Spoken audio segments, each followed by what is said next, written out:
সুখবর, অবশেষে বাজেটের নবম পে স্কেলের বরাদ্দ রেখে প্রজ্ঞাপন জারি করলেন অর্থমন্ত্রী। বেতন ভাতায় আসছে বড় পরিবর্তন।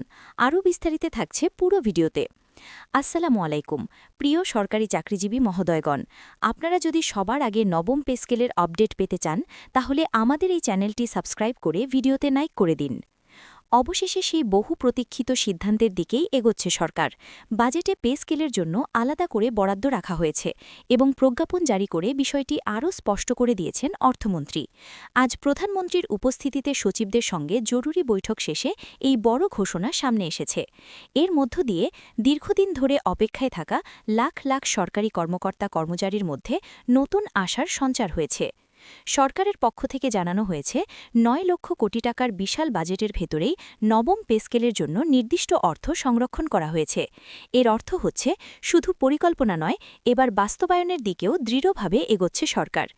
এত বড় বাজেটের মধ্যে পে স্কেলের জন্য আলাদা বরাদ্দ রাখা মানেই এটি এখন সরকারের অগ্রাধিকার তালিকার শীর্ষে।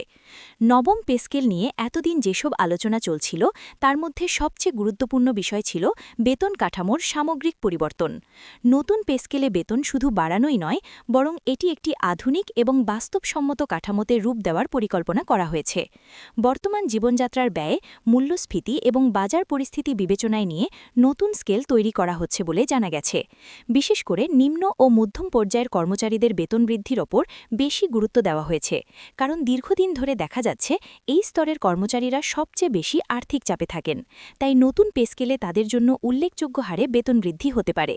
এছাড়া বাড়তে পারে বিভিন্ন ভাতা, যেমন বাড়ি ভাড়া ভাতা, চিকিৎসা ভাতা, যাতায়াত ভাতা এবং অন্যান্য সুযোগ সুবিধা। নতুন কাঠামোতে এসব ভাতাকে আরও বাস্তবসম্মত করার চেষ্টা করা হচ্ছে। বিশেষ করে শহর ভেদে বাড়ি ভাড়ার ভিন্নতা বিবেচনা করে ভাতা নির্ধারণ করা হতে পারে। আরেকটি গুরুত্বপূর্ণ বিষয় হচ্ছে পেনশন ব্যবস্থা। নবম পে স্কেলে পেনশন কাঠামোতেও পরিবর্তন আনার সম্ভাবনা রয়েছে।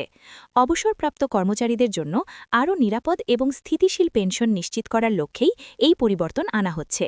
এতে করে যারা দীর্ঘদিন ধরে সরকারি চাকরি করেছেন তারা অবসরের পরও একটি স্বস্তিদায়ক জীবনযাপন করতে পারবেন। সরকারি সূত্রে আরও জানা গেছে, নতুন পে স্কেলে পদোন্নতির সুযোগ এবং ইনক্রিমেন্ট ব্যবস্থাও আধুনিক করা হবে। অর্থাৎ নির্দিষ্ট সময় পরপর বেতন বাড়ার পাশাপাশি দক্ষতা এবং কাজের ওপর ভিত্তি করে অতিরিক্ত সুবিধাও দেওয়া হতে পারে। আজকের বৈঠকে অর্থমন্ত্রী স্পষ্ট করে বলেছেন, পে স্কেল নিয়ে আর দেরি করা হবে না। ইতোমধ্যেই সংশ্লিষ্ট দপ্তরগুলোকে দ্রুত কাজ শেষ করার নির্দেশ দেওয়া হয়েছে। সচিবদের সঙ্গে আলোচনা করে একটি সময়সীমাও নির্ধারণ করা হয়েছে, যাতে খুব দ্রুত গ্যাজেট প্রকাশ করা যায়।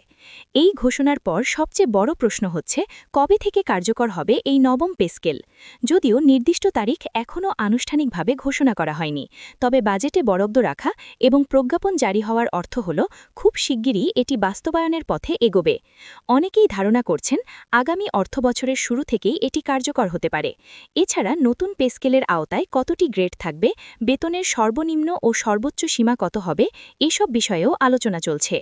আগের পে স্কেলের তুলনায় গ্রেড সংখ্যা কিছুটা পরিবর্তন হতে পারে বলে ধারণা করা হচ্ছে, যাতে কাঠামো আরও সহজ এবং কার্যকর হয়।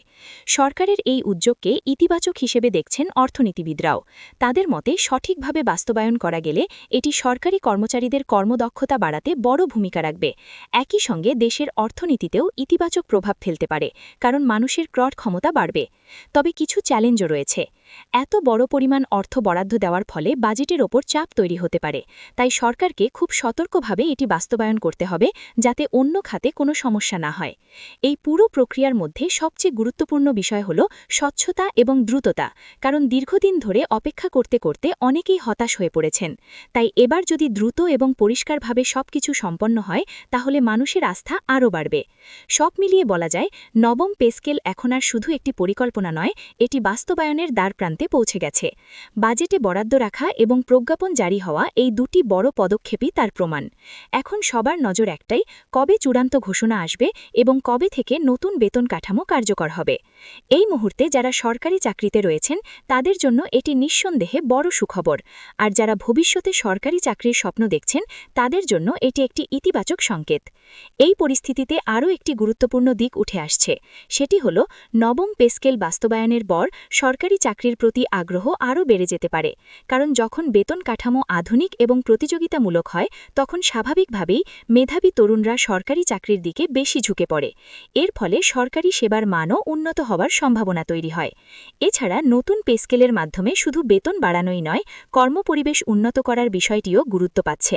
বিভিন্ন মন্ত্রণালয় ও দপ্তরে কাজের চাপ, দায়িত্ব এবং কর্মঘণ্টার বিষয়গুলো বিবেচনায় এনে একটি ভারসাম্যপূর্ণ কাঠামো তৈরি করার চেষ্টা চলছে। এতে করে কর্মচারীরা আরও স্বস্তিতে এবং মনোযোগ দিয়ে কাজ করতে পারবেন। নবম পে স্কেল নিয়ে আরেকটি আলোচ্য বিষয় হচ্ছে ডিজিটাল পদ্ধতিতে বেতন ও ভাতা প্রদান। সরকার ইতোমধ্যে ডিজিটাল বাংলাদেশ গড়ার যে পরিকল্পনা নিয়েছে তার অংশ হিসেবে বেতন ব্যবস্থাকেও আরও আধুনিক করা হতে পারে। এতে করে স্বচ্ছতা বাড়বে এবং কোনো ধরনের জটিলতা বা বিলম্ব কমে যাবে। অন্যদিকে এই পে স্কেলের মাধ্যমে বিভিন্ন ক্যাডার ও নন ক্যাডার পদগুলোর মধ্যকার বেতন বৈষম্য কমানোর উদ্যোগ নেওয়া হতে পারে। দীর্ঘদিন ধরে এই বৈষম্য নিয়ে আলোচনা চলছিল, তাই এবার একটি ভারসাম্যপূর্ণ সমাধান আসতে পারে বলে আশা করা হচ্ছে। এছাড়া নারীদের জন্য বিশেষ সুবিধা বাড়ানোর বিষয়টিও গুরুত্ব পাচ্ছে। মাতৃত্বকালীন ছুটি, স্বাস্থ্য সুবিধা এবং নিরাপদ কর্মপরিবেশ নিশ্চিত করার জন্য নতুন কিছু উদ্যোগ যুক্ত হতে পারে এই পে স্কেলের সঙ্গে। এতে করে নারী কর্মচারীদের আগ্রহ আরও বাড়বে। নবম পে স্কেলের আরেকটি গুরুত্বপূর্ণ দিক হল প্রশিক্ষণ এবং দক্ষতা উন্নয়ন। সরকার চাইছে শুধু বেতন বাড়ালেই হবে না, কর্মচারীদের দক্ষতাও বাড়াতে হবে। তাই বিভিন্ন প্রশিক্ষণ প্রোগ্রাম এবং স্কিল ডেভেলপমেন্ট উদ্যোগকে আরও জোরদার করা হবে।